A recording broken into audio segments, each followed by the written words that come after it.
Good afternoon, students.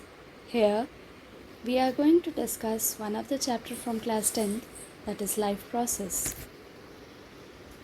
Life process are the various metabolic activities that are needed by the organisms to being alive. Certain life processes are respiration, nutrition, circulation and excretion. Let us discuss one of the life process out of that. It is excretion. In complex organisms, including human, they have a specialized system for excretion called as excretory system. The various organs of excretory system are a pair of kidney, a pair of ureter, a urinary bladder, and a urethra. Kidney contains millions of filtering units called nephron. Nephrons are the functional unit of kidney. Each nephron has two parts, glomerulus and renal tubule. Glomerulus consists of bunch of capillaries that are formed by afferent arterioles and efferent arterioles. Afferent arterioles basically carry the blood towards the glomerulus, or we say Bowman capsule, and efferent arteriole will carry the blood away from the Bowman capsule. Children, do you know this glomerulus and the cup-shaped Bowman capsule, they both are called as Malpighian body that you can see in this diagram. There is a cup-shaped structure called as Bowman capsule and the tuft of capillaries is called as glomerular.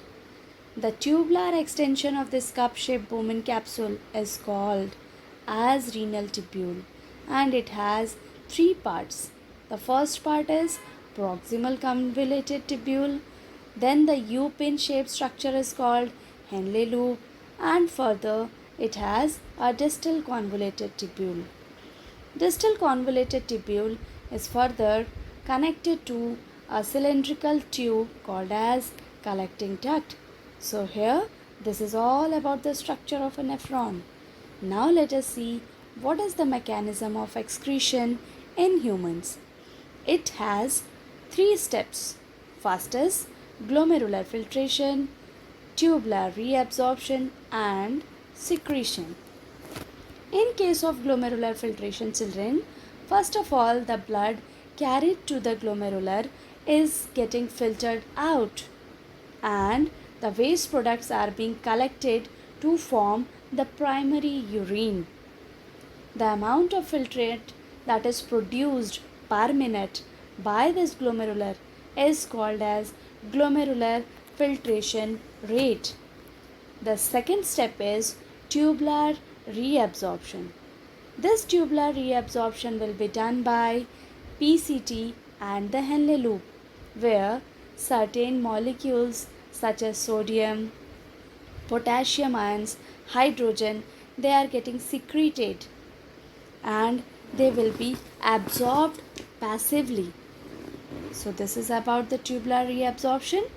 Finally, the third step is called as secretion, where ammonia, hydrogen ions and potassium ions, they are secreted back to the urine to maintain the equilibrium between the body fluids. This tubular secretion will be carried out by DCT, that is distal convoluted tubule. And finally, the urine, concentrated urine that is formed, will be poured into the collecting duct. This collecting duct, or I should say collecting tubule, will carry the urine towards the ureter and poured into the urinary bladder. The urine gets stored in the urinary bladder until and unless the person is urged to urinate. I hope you have understood this topic, excretory system in human being. Thanks all.